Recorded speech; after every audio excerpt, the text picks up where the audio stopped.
I leaned back in my chair, the soft silk of my blouse sliding against my skin, and let my gaze drift out the floor-to-ceiling window. The city stretched below me like a living blueprint, every street buzzing with ambition and haste, just like me, but quieter, more controlled. My phone vibrated against the marble desk, and I felt a twinge of irritation before curiosity nudged me. A name popped up that made my stomach knot. Michael Lang, my old boss. The man who spent years dismissing every idea I pitched, who laughed off the strategy sessions where I'd sweat and dream in equal measure. The message was brief, clinical. Can we meet? Urgent. Urgent. Funny word. I smirked, letting a hint of irony curl through my chest. Here he was, probably expecting to find the same naive Sophie he'd ignored, the one who once clutched a notebook full of ideas no one cared about. I straightened, running a hand through my hair as the hum of the city filtered in. Part of me wanted to ignore it, to pretend this message didn't rattle the carefully built world I'd constructed. But another part, the part that had learned the cost of silence, thrummed with a quiet, dangerous anticipation. This could be my moment. I slid the phone into my bag, feeling the weight of old memories and new power intertwine. Today, Sophie Bennett wasn't the girl who begged to be heard. Today could be interesting. I remember the first time Michael truly dismissed me. I was 24, full of energy and ideas, and convinced that every strategy one brought to the table could change the company's trajectory. The conference room smelled faintly of coffee and anxiety. My palms were clammy, my notes trembling slightly as I clutched them. Michael, if we pivot the Johnson account this way, I began, and he cut me off with that patented smirk, the one that made the room shrink around me. Cute ideas, Sophie, he said, leaning back in his chair. But let's stick to what works. Leave the big decisions to the grown-ups. The words hit harder than I expected. My chest tightened, my throat caught, and I fought back tears of frustration and humiliation. I wanted to shout, to scream that I was capable, that my ideas weren't cute, they were innovative, but I swallowed everything down and nodded, voice brittle. Of course, Michael. That night, I sat in my tiny apartment, the glow of the city outside my window contrasting sharply with the shadows of my doubts. I opened the drawer where I kept a small, worn notebook, a gift from my grandmother. Keep your ideas close, she had told me, her voice soft but unwavering, and one day, the world will have to listen. I ran my fingers over the leather cover, feeling the weight of every scribbled plan, every diagram, every thought no one had ever valued. That night, I made a decision. I wouldn't wait for permission. I wouldn't beg for acknowledgement. I would build my own path, even if it meant starting from scratch, even if it meant being alone. I promised myself that someday, the people who had doubted me would see me, not as a voice they could ignore, but as a force they couldn't overlook. And so began the quiet rebellion, the long, invisible climb toward proving my worth. Every rejection, every smirk, every dismissive comment became fuel. Michael thought he had won that day. Little did he know, he had just lit a fire he couldn't contain. I still remember the first time I walked into a boardroom as my own boss.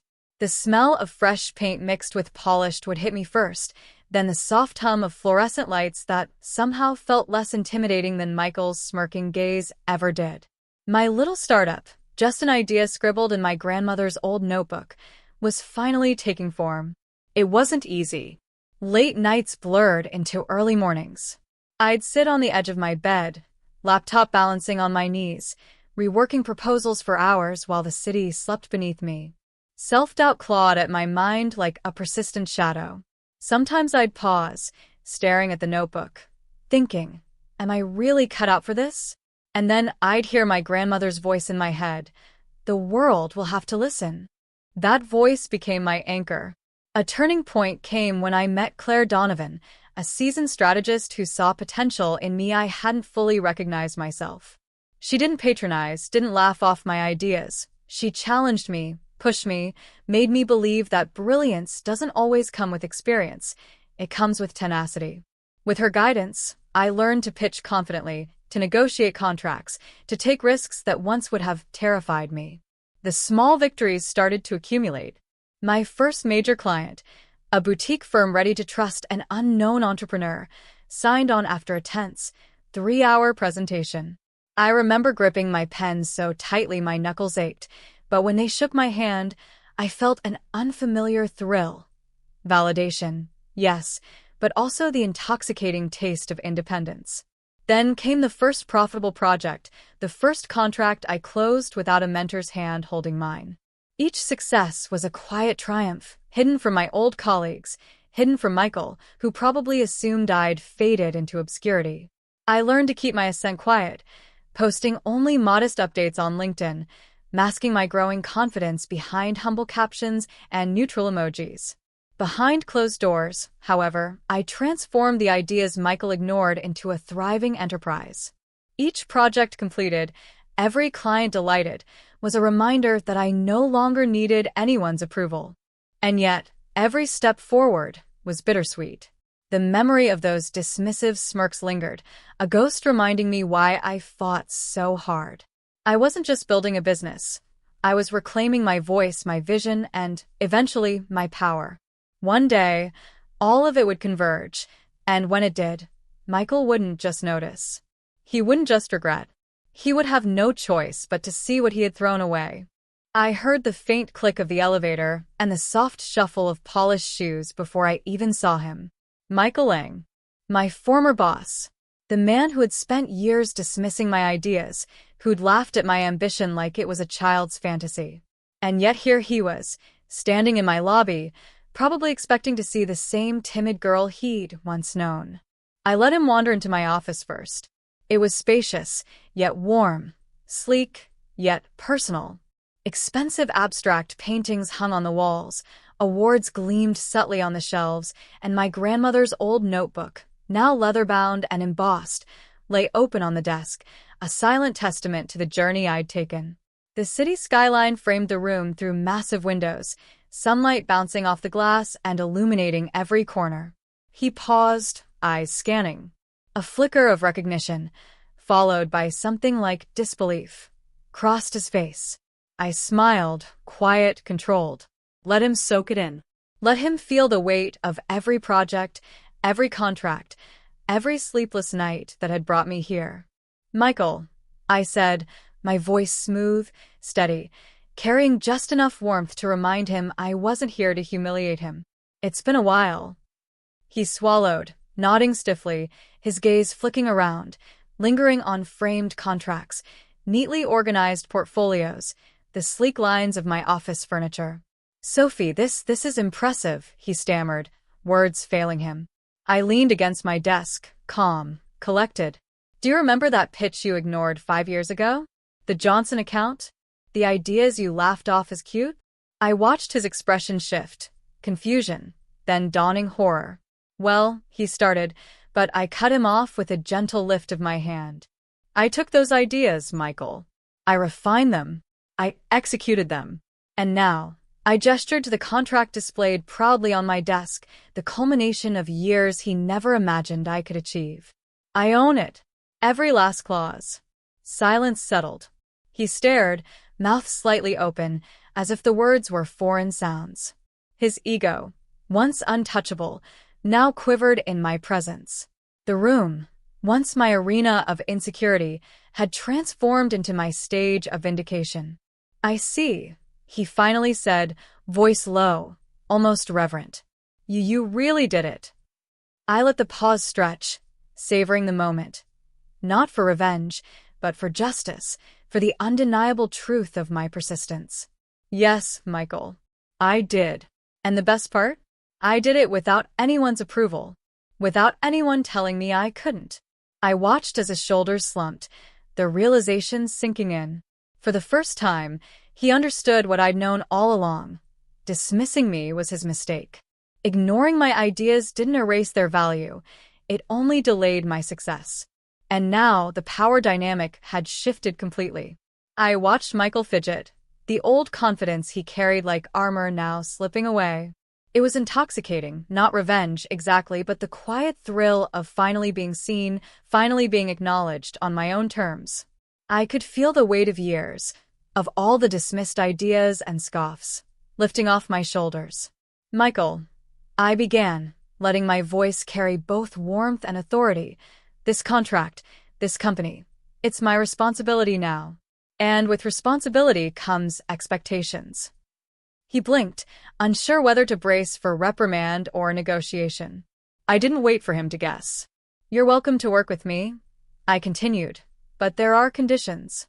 Things that can't be ignored anymore. I outlined them carefully. Respect first, honesty in all communications, transparency in reporting, and accountability for every project undertaken. I saw the flicker of panic. He was used to control, not conditions imposed by someone he underestimated. Then I added a clause that hit closer to the heart. Any idea pitched must be evaluated on merit, not on who delivers it. No dismissals, no scoffs. The same rules I'd been denied. I paused, letting my gaze meet his, softening slightly. I'm not here to punish you, Michael. I'm here to ensure the work we do has value, and that no one, ever again, feels dismissed, belittled, or ignored. That includes you. He exhaled sharply, finally comprehending the balance of compassion and firmness I wielded.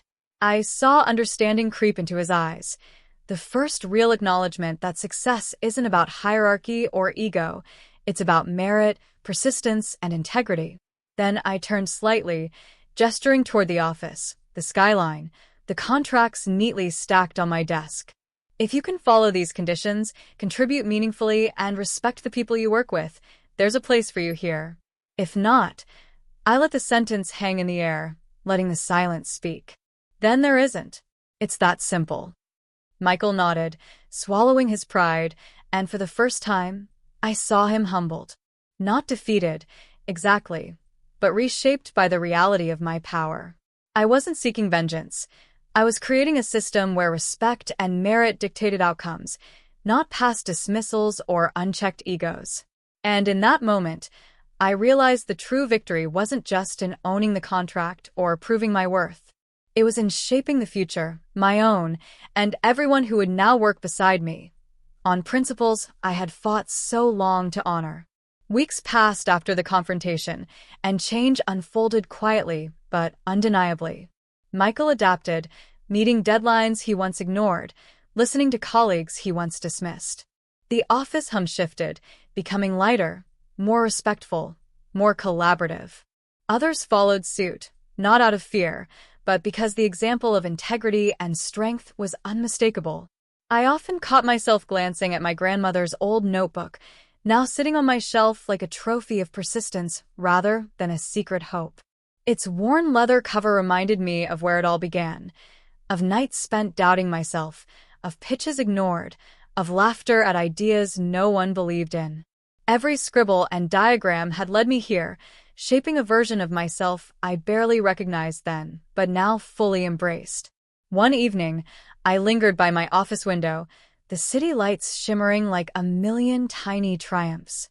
I thought of every sleepless night, every setback, every whispered "no" that had once threatened to define me. And yet, I realized those moments had been my greatest teachers. They had forced me to trust my own voice, to cultivate resilience, to insist that my ideas and my worth could not be denied. Michael stopped by one last time, quieter than before. He smiled, a little sheepish, a little grateful. "You've changed the game, Sophie," he said. I nodded, letting a small smile cross my lips. Not prideful, not smug, just acknowledgement of the journey, of the fire that had propelled me. I closed my eyes for a moment, feeling the weight and freedom of it all. The notebook sat on my desk, a symbol of growth, patience, and quiet rebellion. I had proven my ideas mattered. I had proven my voice mattered. And most importantly, I had proven that persistence, courage, and self-respect could transform not only one woman's destiny, but the world around her. I opened my eyes, looked out at the skyline, and whispered softly to myself, I am heard. I am respected. And nothing, no dismissal, no doubt, will ever take that away. The city pulsed below, indifferent yet alive, and for the first time in years, so was I, completely, unapologetically, and powerfully.